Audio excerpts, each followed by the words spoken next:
What's up, everybody? Good afternoon. Today we're going to be doing something a little bit different. I'm jumping around a little bit here. I got some things to work on. This turd right here.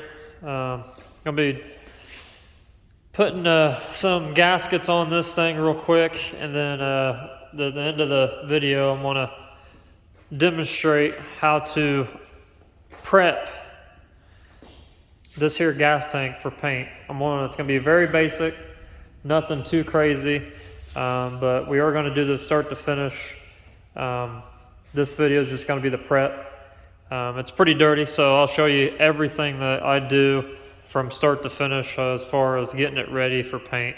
But before that, let's go over here and get some gaskets on this.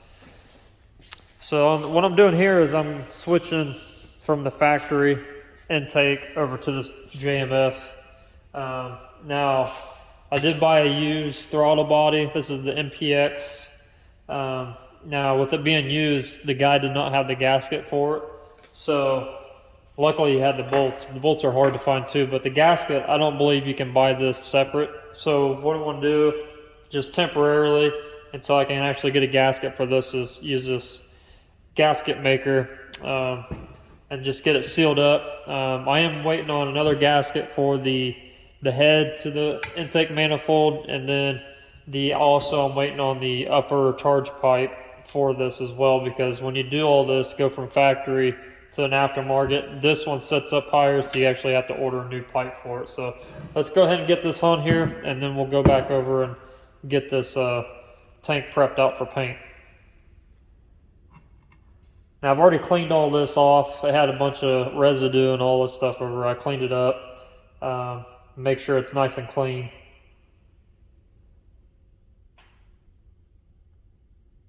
That's kind of a pain in the butt to work with, but you get the gist.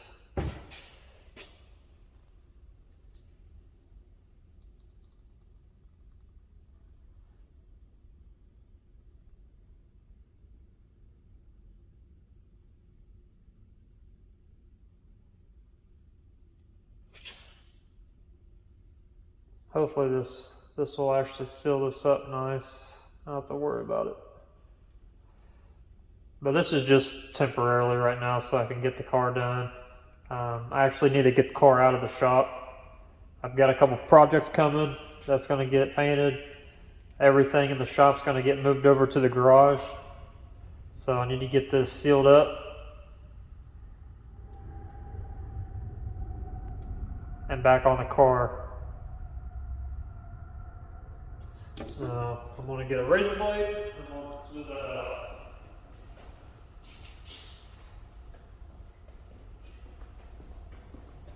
Get this here.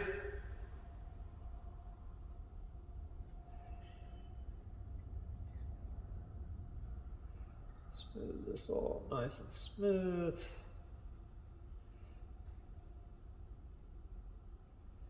It don't take much. It is kind of messy though.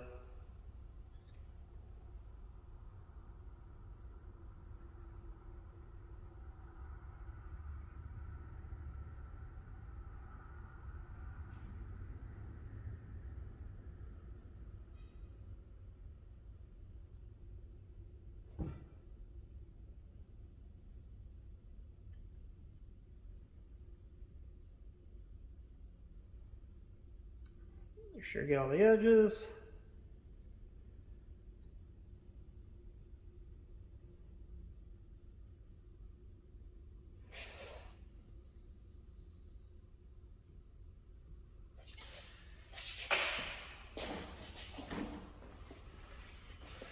And I'm going to lay just a nice little bead around it just to help seal it off a little bit more.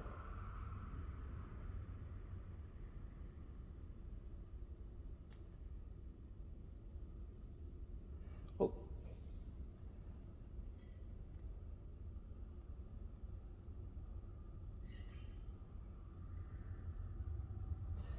That is all you need. It don't take much. So I'm going to throw this back on here. Make sure these are lined up. Got my bolts here.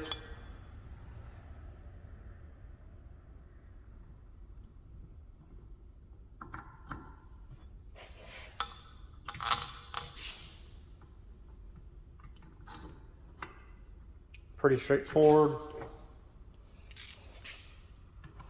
Now you don't want to really over tighten this, you just want to do kind of just hand tight's good enough on these.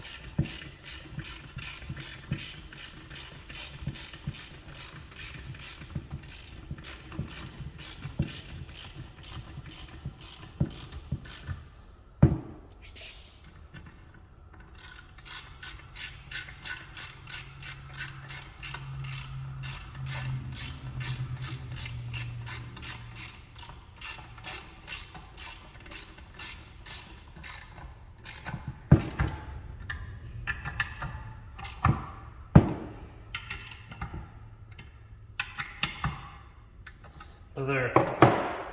Now that is ready to go back in the car. Now once we get this excess off here real quick. All right. So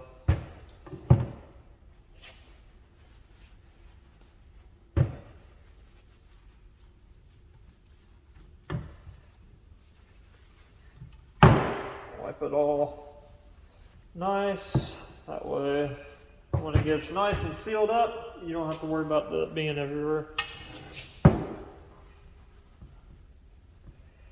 Give it a nice look. Just make sure everything's nice and sealed up. There's that. So I'll show you guys the car, show you what I'm actually doing.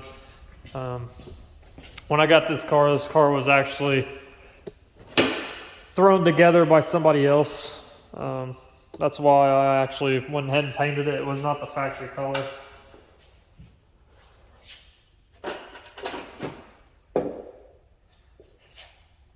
My little fancy hood prop there. I don't have a hood prop right now. That's on the list as well. But engine bay is really a mess right now. Intake, I've already got everything out. Like I said, the upper hard pipe, or the cold side, this is cold side up pipe. Now it's going to get replaced. The blow-off valve will actually go on the new pipe. New pipe will get put in there, and the intake will get set in. But I'm also missing the gasket for the head to the intake. So I'll throw the intake in there once I get all that. The pipe should be here sometime, probably next couple weeks with all the shipping and Corona. It's kind of, who knows when it's going to be here, but I want to get it all ready, set, that way I can get this thing out of here and moved. But it's kind of a mess right now. I've been going through it little by little, changing things out. Because it was thrown together by the guy I bought it off of. He actually painted the car. It was a flat color. He did it the right way, but he did not take anything off the car, so it was really bad when I went in and actually repainted the whole car. He told me he had taken the door handles out and, the fenders off and the moldings and everything off. He said he had this car completely gutted when he painted it, and when I went ahead and painted it this time around, I actually completely gutted the entire car and found out that he didn't do anything he said. So I'm glad I went ahead and painted it as soon as I did when I got it. I've only had this car for, I think I got it last December, so I haven't had it very long. But I did a 50 trim turbo kit on it. It's got upgraded injectors, fuel rail. I'll have like I said, the intake will go on here with a new charge pipe. It's a bone. Its internals are factory. There's nothing done on the inside of this motor.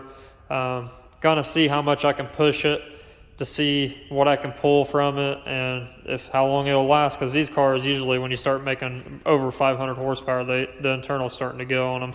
So until then, I won't do anything with the motor.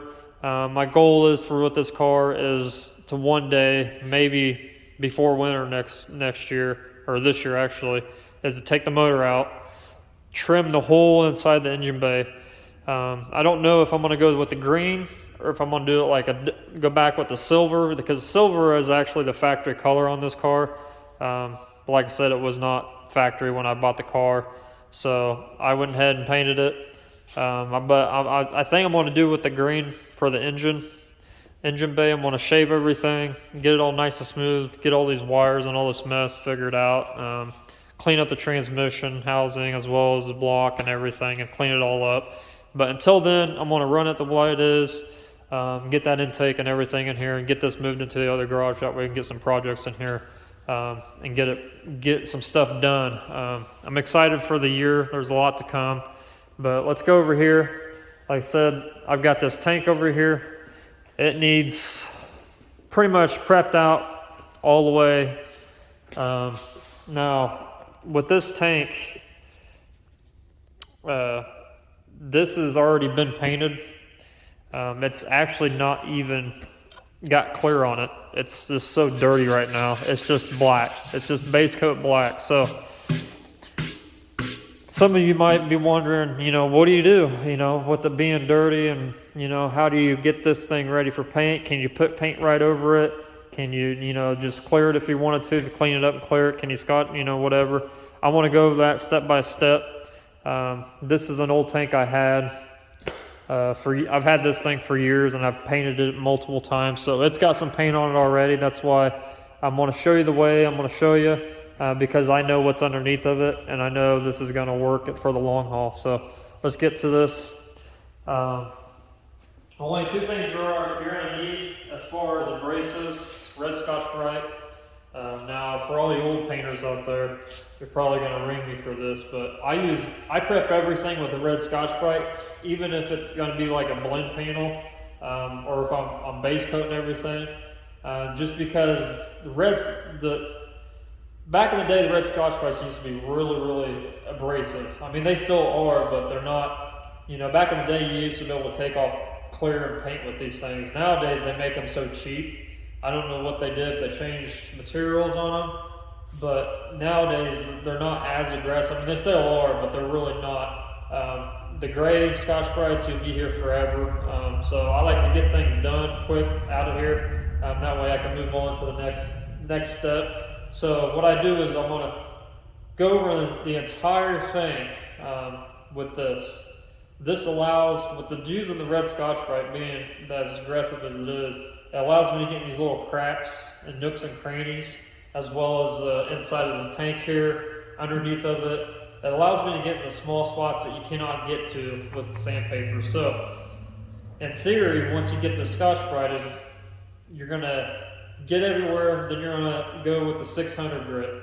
I use 600 because this, I'm not going to reseal it, since I know it's already been painted and what's underneath of it. There's no reason, there's no chips, there's no bodywork or anything like that, so there's no reason to be able to, that you want to seal this.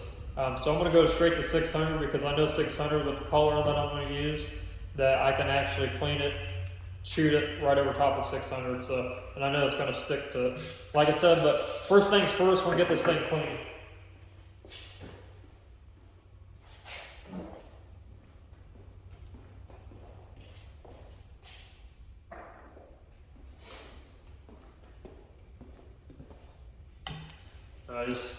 Where it'll blow down, I'll blow it off first, and then I'm going to use some glass cleaner, and I'll show you what glass cleaner I use, because I use it for pretty much everything.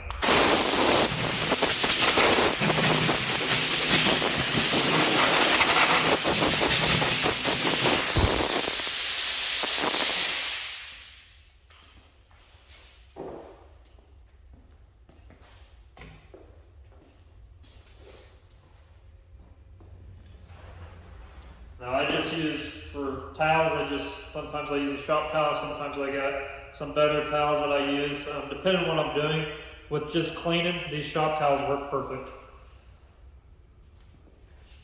I'm just going to spray everything down. This is just regular old glass cleaner.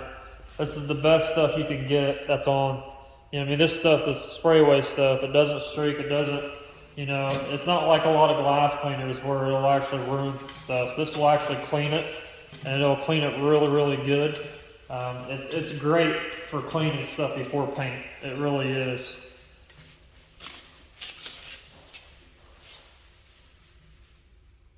Now this thing's super dirty, so I might do a couple passes with some shop towels. Just to get, all you want to do is you want to get all this dirt off of it. And the reason being you want to get the dirt off of it, most guys will be like, oh, we just, you know, since you're Scotch-Briting it, you can go right ahead Scotch-Brite without cleaning it. I don't like doing that. Just because, in my head, when you're taking an abrasive to something that's dirty, everything that you're scuffing is going to get embedded into the paint somehow. And it might even, if you're working on something that's not going to get, if this thing was not already black, you might actually put a scratch in it. So you want to be really, really careful with how you prep your stuff, especially if it's like really dirty as like this, or you get a car, it's got, some people don't clean their cars as well as others, so sometimes you got contaminants on top of the surface. All you're doing is scratching that crap right into the paint. Whether it's fresh or not, it doesn't matter. It's getting embedded inside that paint.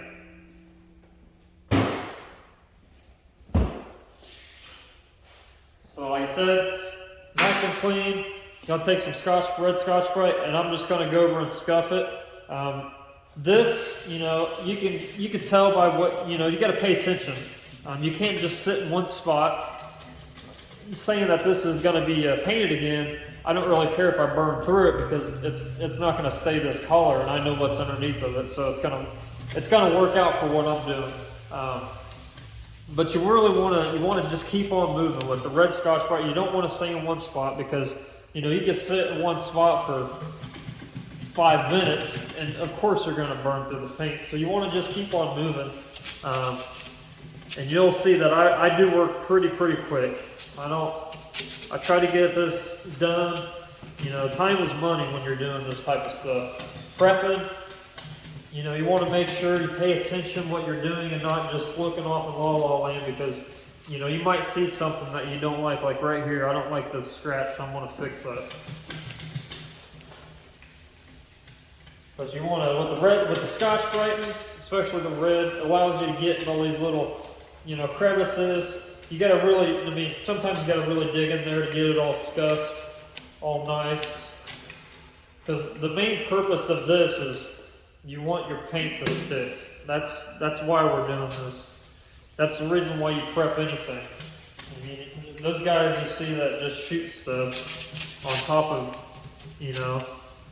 they might not even prep it right. They just take sandpaper to it, buzz it down real quick. This allows you to get all these little scratches that sandpaper won't get to.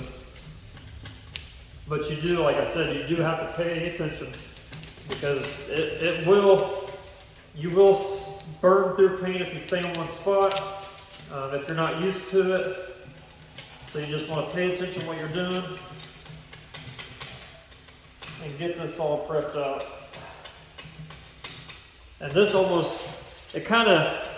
it freshens up the especially on this, since I painted this so long ago, it'll actually take the top layer off and give you a fresh new layer that you're scuffing. That way, it's better adhesion promoter type, rather than, I actually don't know what I'm saying, but it's a better mechanical adhesion. Those gray Scotch-Brites, some stuff you want to be, if you're doing like a high metallic paint job and you're going to put, that metallic right over top of this, obviously you probably don't want to use the red if you're not used to it. Some guys, I can get away with doing it, but if you're just starting out doing this stuff, you're probably gonna use a finer, just because the reason why I say that is with high metallic paints, when you start spraying on top of a surface, all those metallics are going to get in those grooves, those scratches. So with the rougher, with the red Scotch-Brite, that silver or whatever that has that high metallic in it may not look great when you go to put that paint on top of this. So, but I'll show you what I do to kind of bounce back from that happening. But on this one, I think on this, I'm just going to paint this a pearl white. I'm going to use my mixing bank over here. I'm just going to put a white base coat over top of this. And then what I'm going to do from there is I'm going to custom make me a pearl to go on top of the white. And then from there, I'm going to let it dry probably for a good 3 or 4 hours, and I'll come back in, I'm going to mask off and do graphics. Now I'm debating on doing the graphics in like a purple or a green, kind of like a pearl as well. Kind of give it that contrast, a white or pearl white and a nice purple, maybe even red. I don't know yet. This type of stuff I just kind of wing it until I start get to that stage of painting. I'll just kind of go ahead and just, like I said, wing it. And once I see how it's going to look, then I'll know what I'm going to actually put on it. But for now, we're just going to get this thing prepped out. Now, some of these, to be honest, this is really, really boring. There's nothing really cool about doing, you know, this is really, really boring stuff right now. But for a paint job, this is make or break. Prepping is everything. So that's why I say you want to take your time, pay attention to what you're doing, and make sure it is nice, well scuffed. Now, I've got this thing pretty much scuffed up how I want it. It's got a nice adhesion, you know, not adhesion, but mechanical scratch to it. And I know that paint's gonna stick to this thing. Now it's kind of messy too as well. So next step, like I said, I never just finish my paint jobs with this. If this was like a flat panel, I would actually take 600 on a DA and DA this down. The reason being is this is a lot finer scratch than this one. Going back to what I was explaining with higher metallic paint jobs, this is where I can get by with using this red Scotch-Brite, because I'm not finishing it with this and then going straight to paint. No, I'm using this as well, going over top of that. Like I said, that Scotch-Brite is just there for me to get in grooves. That way I don't have to double check, you know, triple check those little areas that I'm second guessing myself that aren't scratched well enough. That red Scotch-Brite allows me to do that, and it speeds up. You know, you'll speed up your process by. I mean, time is everything. So I mean, the quicker you can get this done and into paint, the faster and the more money you're probably going to turn. Just because, you know, the paint you can't really rush. Like I said in my last video, you want that paint to do what it needs to do. You don't want to rush it, you don't want to speed it up, but anything else that you can control, you want to, you know, time is money, so you want to try to use that time wisely.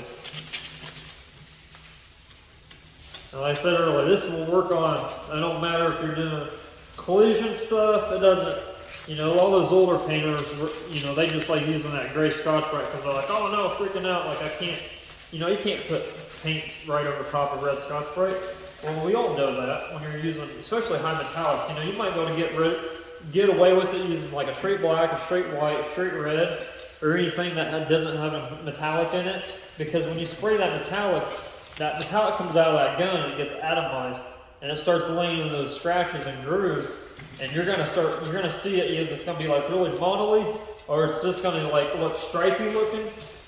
So the 600, like I said a minute ago, it allows you to use a red Scotch-Brite and get away with it. It's kind of a little trick that I learned a long time ago from some painters I used to work with. Because everything I've done pretty much, besides custom paint, is all collision. So like I said, time is money. The more you can turn and burn, the better off, you know, the more hours you're going to turn. And in this business, as far as, you know, collision type stuff, not really custom stuff like this, but, you know, your time is money. I mean, even when you're doing this custom stuff, time is money. You want to try to get it done as fast, as soon as possible. So, and I'll keep saying stuff over and over and over again, because I want it to get embedded into your brain. Because, like I said, I mean, the prep stuff is the most important for a long-lasting paint job. You want your paint job to last 10 plus years. This right here is going to determine that. I'm just going around, double checking all the grooves and everything. That's these little crevices I need to get scuffed really good.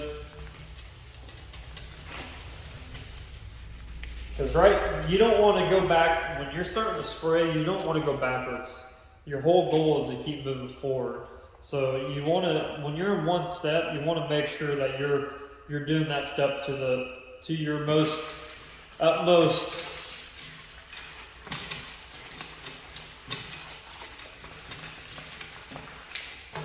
And like I said, I'm not going to edit out any of my videos. Nothing's going to be edited. It's going to be straight. So if I say some weird shit, or if I start rambling or talking to myself, and you're going to see it, because I want to show you guys the pros. I want everything. I want to see my script. I want you guys to see my scripts. I want you guys to see all the successes and everything, how everything goes. Because like I said, a lot of these channels, they edit the stuff out so much, like they might not even show this stuff. Most paint related, or if you're watching auto body or anything like that, they don't really show you this stuff. They don't really go over the types of sandpapers you need to use. They don't really go over the steps in which you need to take in order to get to the next one. So that's why I want to show you guys everything. Now it may seem like I'm an idiot or whatever, but trust me, this stuff works. I wouldn't be showing you if it didn't. And it might be monotonous, it might be boring, I might be saying the same thing over and over again, but the quicker you get it into your brain, and the quicker you learn how each step works, the better off you'll be in the end. Because you don't want your paint job to fail, 6 months to a year or whatever down the line, just because you didn't prep it right. You want to take care of all that stuff right now. Now you can see I'm starting to burn through some areas. Now this is the primer and the sealer that I had underneath of this. Like I said, I painted this thing before, so it's got paint underneath of it. So, if it gets any too crazy, like right here, I might want to throw some sealer on it before I do put base on it, just because it's a big area. It might blister back up, but I'll show you ways around that. That way you don't have to waste your time using sealer. Now, since this is a black and you're going from the opposite to the white, now you might want to just go ahead and sealer this. And you want to sealer it white. Why? Well, because you're not going to use as much paint for one. Black is really hard to cover, and it does anything underneath your paint as far as base coats is going to dictate what color that color is going to come out when you're done spraying. That's what sealer's for. Sealer's there for an adhesion, and it's there for, when you're looking at a color on a car, you're not really looking at that color. You're looking at that sealer coming through that color and mixes them with that color, and that's the color you see on the outside of the car. So that sealer not only works for adhesion purposes, but it also works for the color, especially if you're doing color matches and things like that.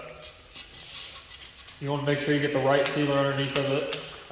Now, since this is mine, I might just shoot it white just to get it done. But I can also show you guys if you really wanted to. Let me know in the comments if you guys want to see it sprayed with white sealer than white paint. I can do either or. But if you're really curious to see how I get away from this stuff not blistering when you break through it, since it's got sealer underneath of it, it's fine. But if it was bare metal or anything else, I'd probably go ahead and seal it without even explaining it, because that's just what you need to do in that situation. But since it's sealer underneath of it, I can get away with it, and I can show you guys how to do that. If you're interested in that, let me know in the comments. But you really want to make sure this stuff's nice and clean. So I think I pretty much got it all sanded. Everything looks good. Now the next step is, it's pretty much you're done with it being painted. It's a really nice shape. I don't really have to worry too much about this panel, because like I said, it's been painted before multiple times actually. So it's got enough layers on it. So right now what we can do, I'm going to spray this off, I'm going to clean it again, and then it'll be ready for paint next.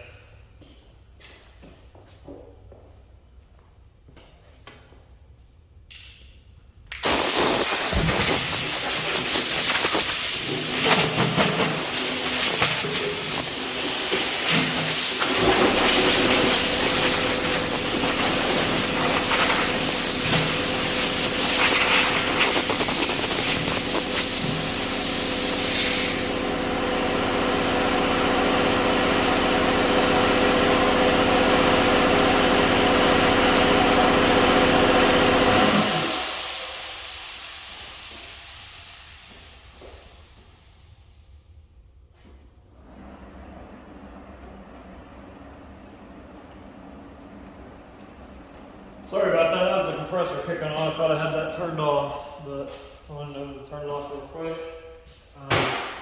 Back again, we're going back over this with the sprayway glass cleaner. This stuff not only will it clean, but it does a great job at making sure it doesn't streak.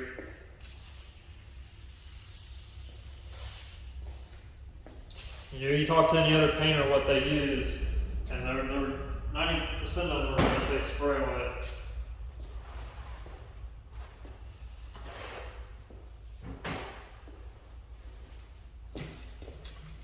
And just, I don't know what they put in this stuff, but it's pretty amazing. You know, you can just clean like large panels, small panels, and that's stuff that just stays wet for a very long time. I think it's why it helps it so much from not streaking, because it actually stays wet.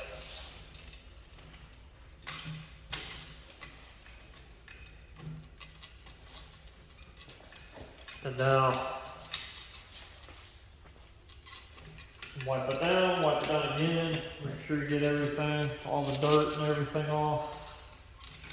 Make sure you get all the little crevices.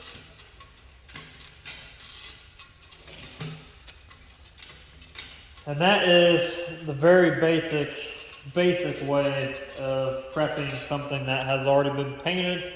Like I said, this was not cleared before, so I didn't have to, you know, if it was cleared, there's going to be a lot more. It's going to be thicker. I would actually have to take my DA, like I said, and actually sand it down by a DA, because I want this as flat as possible. The smoother your surface is when you go to lay on paint, or your next step, the smoother that's going to be. And you just want that, you want it as smooth as you can, because when you go to clear it, you don't want it all grainy, and you don't want it to feel rough, because when you clear it, you're going to feel that underneath of it. And you're just going to be wasting more materials. Especially clear right now is not cheap. Paint in general is not cheap, so you want to use it to your advantage. You don't want to sit there and just waste the stuff.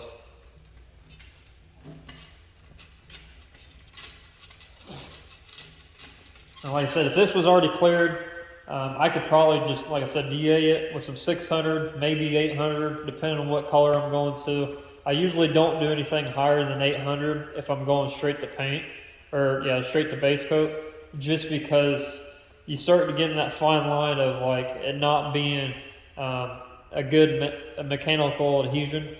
A lot of guys say that, you know, you can go up to 1,000, 1,200, things like that, but to me that's buffing territory for me. So I want to make sure that this paint's going to stick. So usually I don't go any higher than 800. And 800 I only use really if I'm using a high metallic color on, you know, I'll stick 800 on my DA and I'll buzz over it real quick after I do this step, and just give it that extra smoothness, because I know that metallic is going to need it to actually lay out correctly. So we got this thing all done,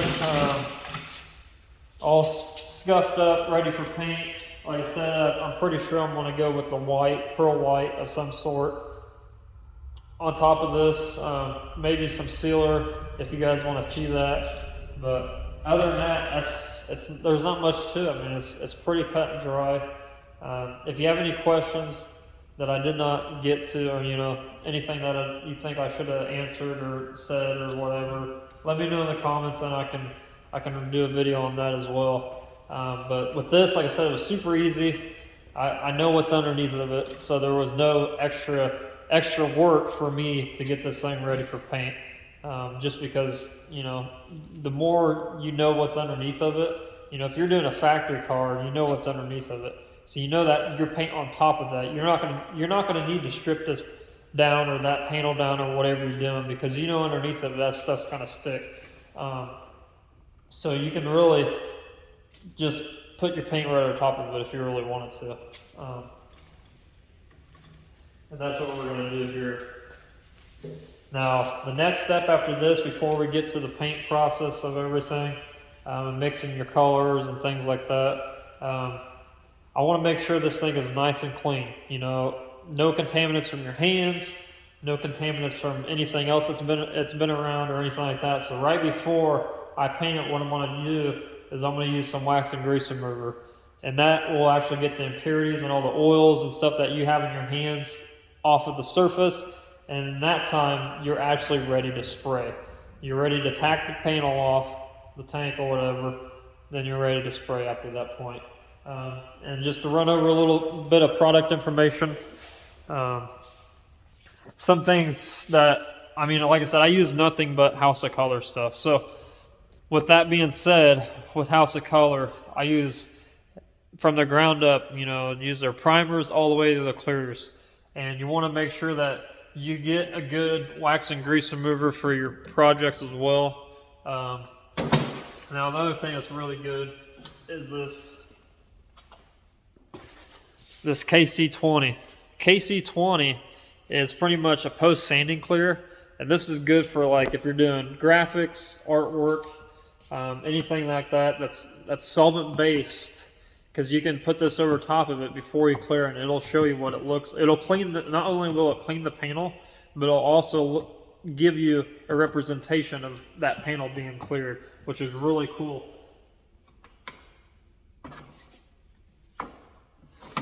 So that pretty much wraps it up for today, guys. The next video I'm going to show, like I said, I'm going to get this tank fully cleaned. I'm going to wax and grease it one more time. And then I'm going to show you guys probably how I mix up the paint from the scale, or from the bank over here off the House of Color bank onto my scale. And I'll show you the process of that, as well as the process of mixing ratios, what technical data sheets, things like that, so you guys know what is supposed to be mixed with what. And we'll go through all that as well. I think that's pretty much it. I need to really tell you guys. I don't know anything else off top of my head until I run across it. But that's when the funnest part is actually mixing your colors, because you can not only go like for House of Color purpose. For example, you can go on their website, you can go to their colors, and it'll show you all their colors that you can make off from their mixing bank. This is the S2 line. It's the newest, latest and greatest. So I can go on there if I want, like I said, pearl white. I can go there and I can do that, like I think it's called snow white, snow pearl white or whatever, something like that.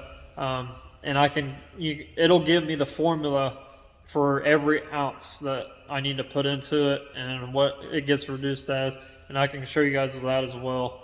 Or I can, since I know to make a pearl white, you got to have, it's a tri-coat. So not only do you need your white ground coat, but if I wanted to put a different, type of pearl on top of it, I could, because I have this bank. I have all these, let me show you guys here. I have all these FXs that I can throw in with some nebula, and I can make my own pearl white. Like this is magenta. So I could throw a little bit of this into the nebula and put this over the pearl white to make it look more like a magenta color rather than just the pearl white, which is really cool. And that's kind of why I have this bank. That's why a lot of people are going to be asking me why I spent the money on the full bank, because it's not cheap. It's really expensive. It's kind of hard to get if you don't. You gotta know who to talk to actually get a hold of one of these things. That's the major thing why I have this, is that I can, not only can I recreate any of the House of Color 900 colors they have on their website. I think I think they're over 900 now, because they just came out with the PGO3 book. So I think they're up to a little bit over 900 colors right now that you can make just from the House of Color website. And that's pretty much their custom, whatever you want, however you want to call it. It's like their factory colors you can get, with mixing their paint. But with the S2 line, the possibilities are endless. As a custom painter, I like to mess with different colors. I like to see what one thing's going to do with another. And that's what's great about this S2 line, is you can really integrate each color with each toner, and there's millions of endless possibilities with this stuff. You can make whatever you want to make.